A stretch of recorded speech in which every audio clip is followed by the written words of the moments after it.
Yo lo primero que tendría que decir es que no harían falta ni médicos, ni quiroprácticos, ni osteópatas, ni nada de nada, porque hubo un sabio hace mucho tiempo, que le llegaron a llamar el 3 veces grande, que se llamaba Enoch, que enunció una de las leyes de la creación, que es el principio del mentalismo, que dice que todo lo que se piensa se acaba creando.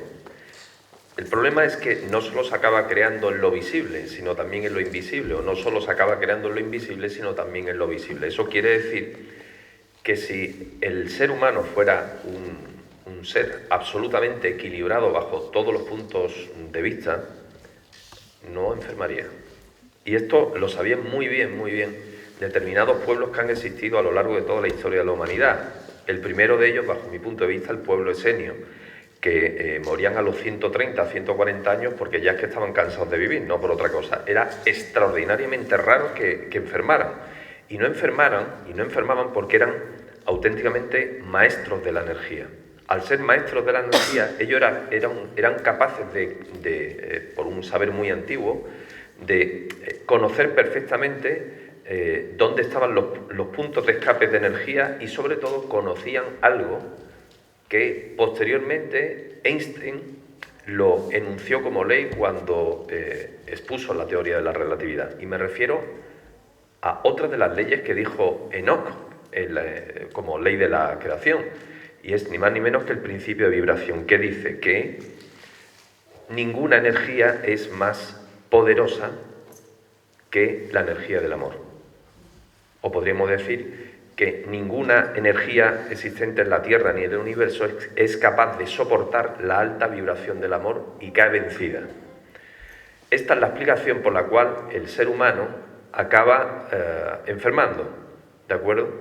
Es ni más ni menos porque se acaba el ser humano inundando de energía negativa que le viene de sus pensamientos y sus sentimientos. Claro, que diga yo esto, que soy neurocientífico y que soy médico, pues probablemente, yo lo vengo anunciando hace tiempo, que es muy probable que me echen del colegio médico, que me echen de una serie de sitios que pertenezco, porque claro, esto va en contra totalmente de todo lo que es la medicina alopática, que es la medicina tradicional, pero es así.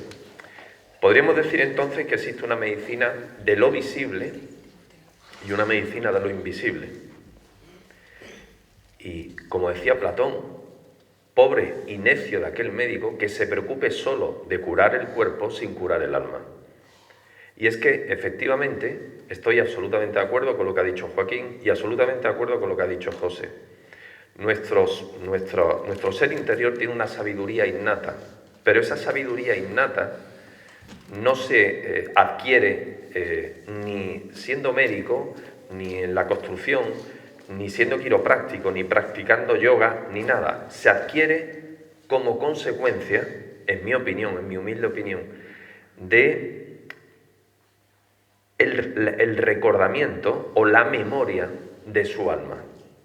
Y ya entro en un terreno un poco fangoso, pero es así. Es decir, un ser humano es tanto más sabio cuanto mayor capacidad tiene de recordar en su alma hechos pasados. Eso es lo que le hace que su cuerpo esté más equilibrado y por tanto esté menos enfermo y tenga menos trastornos y su vida sea capaz de atraer toda la energía positiva y rechazar la energía negativa. Eso, bajo mi punto de vista, es la clave de este día. Y una última cosa que voy a apuntar antes de que empiece la conferencia.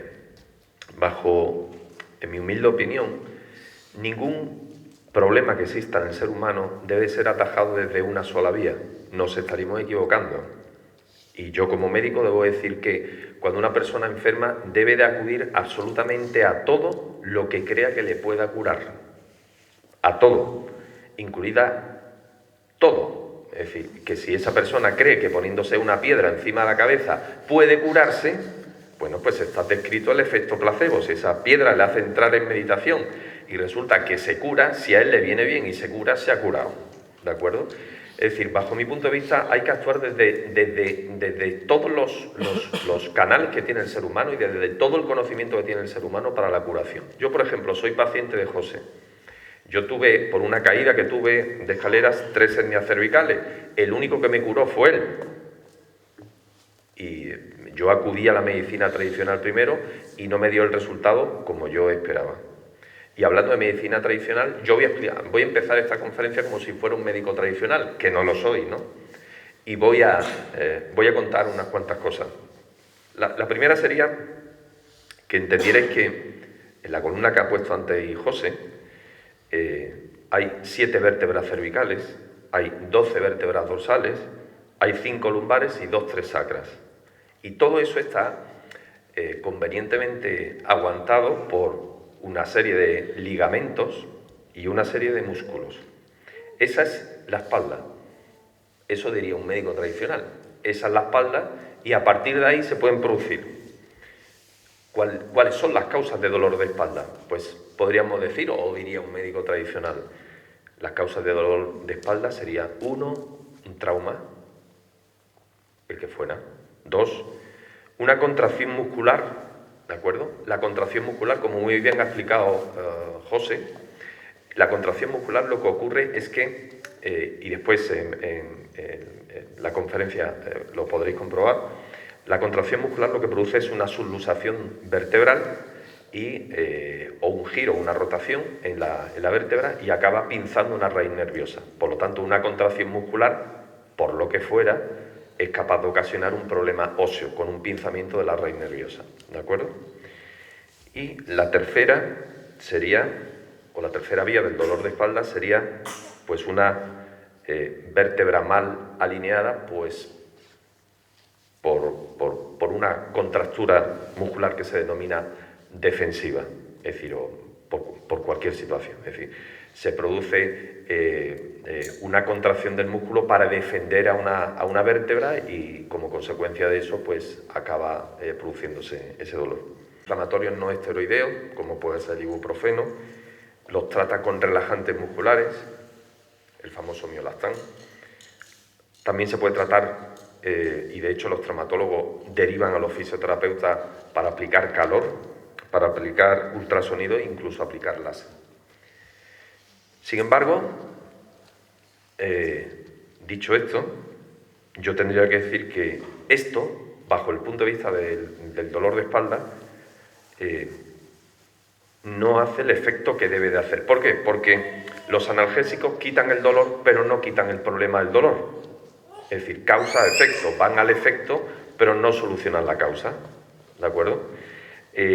Los antiinflamatorios no esteroideos, le hace el ibuprofeno u otros que hay, pues hacen un efecto parecido, quitan el dolor y además quitan la inflamación, pero no quitan la causa. ¿Y cuál es la causa? Pues que si hay una vértebra, por ejemplo, que está subluxada, pues a menos que esa vértebra se posicione bien, o sea, un ajuste bien, va a seguir doliendo. De la misma forma, un relajante muscular no sirve de nada porque, aunque se produzca la relajación muscular, hay algo que hay que entender, y es que si una raíz nerviosa sigue pinzada, se va a seguir produciendo una contracción muscular. ¿Por qué? Porque el dolor, precisamente, origina la contracción muscular, y la contracción muscular cierra un círculo vicioso alrededor de la vértebra y acaba fastidiándolo todo. Esto es una vía que los médicos saben que no está bien hecha en el cuerpo humano, es decir, el tema de la espalda como que no lo tienen muy controlado, ¿no? Y muchísimas veces recomiendan cirugía cuando realmente esto es algo que está aquí.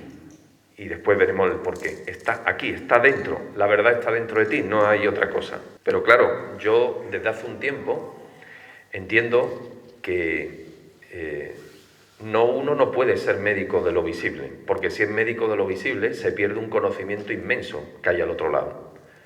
Y entonces cuando empecé a investigar lo invisible, me di cuenta del gran error que tenían la mayoría de los médicos, y es que piensan que lo que no se toca no existe. Y eso no es verdad, porque hay muchísimas cosas que no se tocan y existen, que no se ven y existen, que no se escuchan y existen.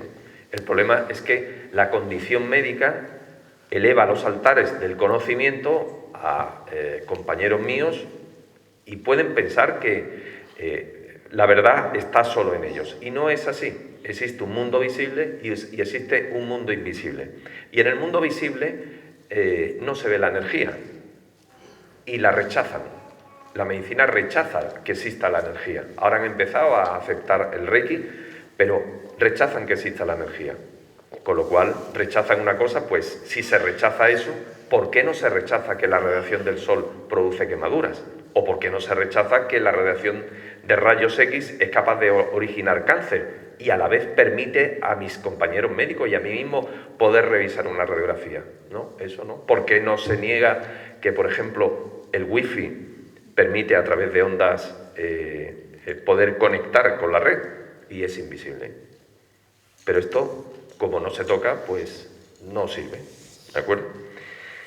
Entonces, para empezar a hablar de lo que realmente me ha traído aquí, que no es que yo hable como médico tradicional, voy a hablar de otros compañeros míos médicos como yo, científicos también como yo, que se han dedicado a estudiar, o por lo menos a preguntarse, qué ocurre realmente en el mundo invisible. Para eso, lo primero que tendría que empezar a hablar es con un concepto, explicando un poquito de biología. Y la biología empieza por la célula. Y en la célula, yo no sé si lo sabéis, la célula es una unidad perfecta. Hay muchos tipos de células, tantas como tejidos hay en el organismo. Existen células musculares, existen células nerviosas, existen células digestivas, existen células de piel, existen células de todo, incluso existen células de reproducción, como puede ser el óvulo o el espermatozoide. Y toda célula cumple un patrón, o tiene un patrón. Tiene núcleo, tiene membrana, tiene mitocondrias, que gracias a eso respiran, tienen ribosomas, que producen proteínas, y tienen otra sustancia, bueno, una estructura, que se llama aparato de Golgi, que al fin y al cabo lo que hace el aparato de Golgi, los ribosomas, las mitocondrias, el núcleo y la membrana, es que la célula funcione. Cuando la célula funciona, desempeña su función, que puede ser la transmisión del impulso eléctrico, o puede ser la creación de una hormona o la creación de un pensamiento, ¿de acuerdo? Si son células cerebrales, le hace neuronas. Tendría que hablar también de que dentro de la propia célula existe una ciencia de la cual yo no tuve más remedio que doctorarme para entender de qué iba todo esto, que es la biología molecular. ¿Y qué es la biología molecular? Es cómo funciona la célula por dentro, es decir, qué reacciones químicas se producen en la célula para que la célula sobreviva o muera, ¿de acuerdo? Y ahí se producen montones de reacciones bioquímicas que hacen que, de alguna forma, esa célula pueda cumplir su función y pueda generar,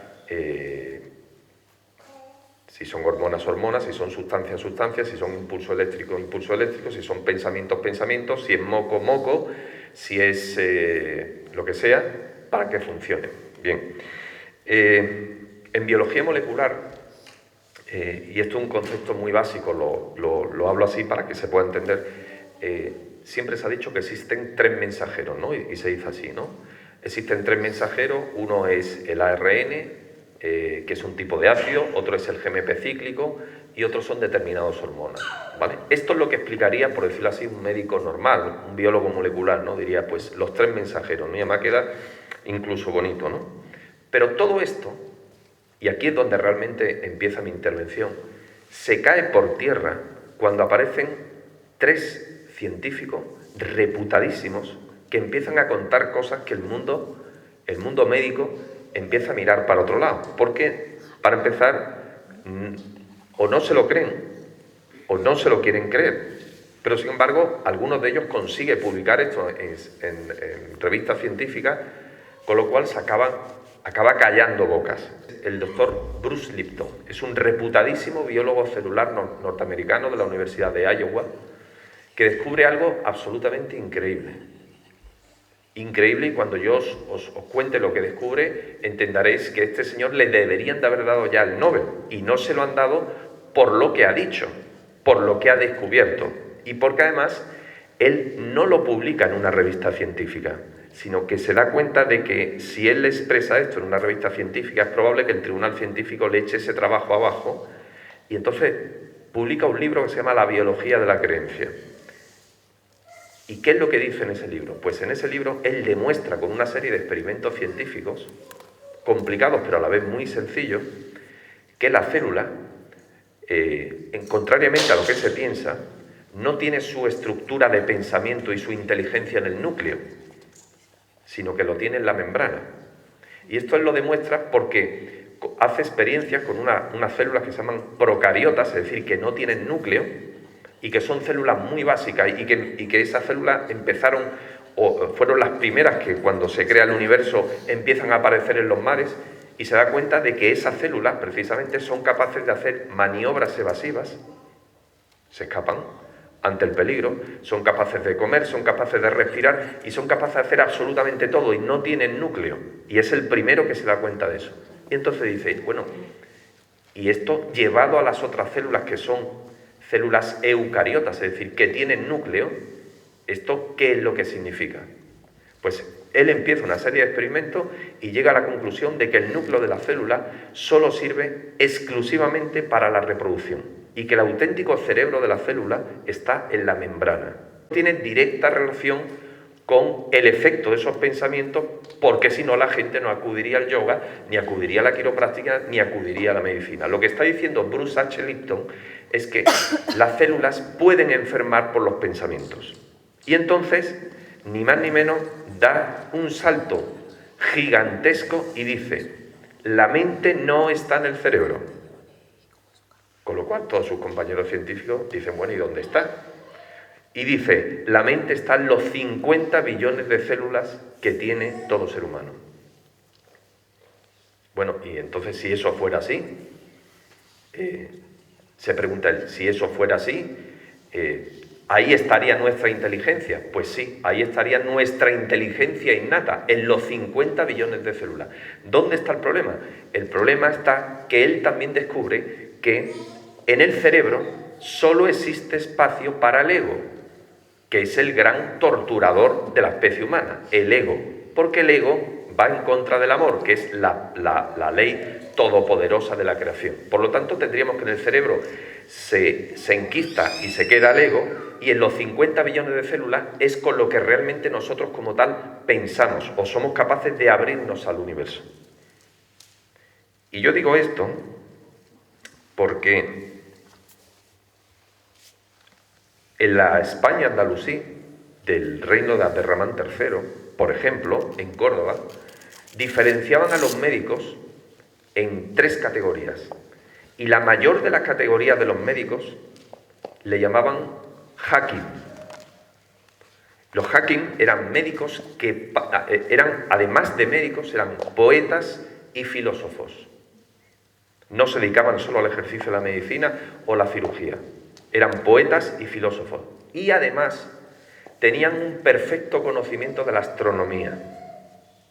Y tampoco es casualidad, porque Enoch enunció la famosa ley de la creación, que evidentemente entiendo que todos los que saben yoga conocerán, que dice, como es arriba, es abajo.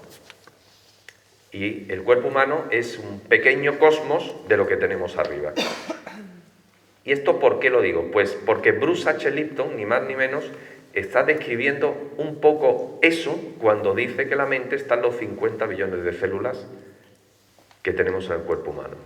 Un científico que pega un salto realmente importante es el doctor Roger Penrose, que por sus descubrimientos la reina de Inglaterra le da el título de Sir Roger